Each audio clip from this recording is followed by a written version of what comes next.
yer git işine meşgul Allah. Git. Xeyyar böyle. Adam kanına işləyir ya.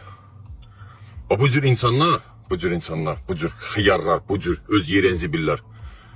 Adamı əsəbləşdirir, özündən çıxardır. Sonra məcbursan ki, nəsə eləyəsən. Adamı zibilə salır.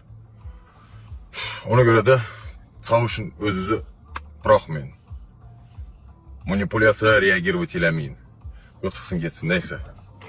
Şeytana nəhlət, Allah uzaq edəsin. Məndən uzaq, Allaha yaxın. Yani bu cür provokasiyalara reagirovat eləməyin, çalışın reagirovat eləməyin. Düzü çıxardılar, əlim qolum əsir. Adamın nerisinə, qanına işləyir. Ama çalışın, yola verin.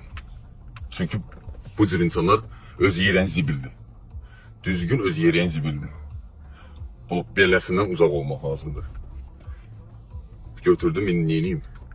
Ben götürdüm. Klienti götürəndə klientin üstündə yazılmır ki, bu necə insandır və özünü necə aparacaqmışında. Ona görə nə bilim, düşdü də. Neyse. Gedək dərş. Neyse.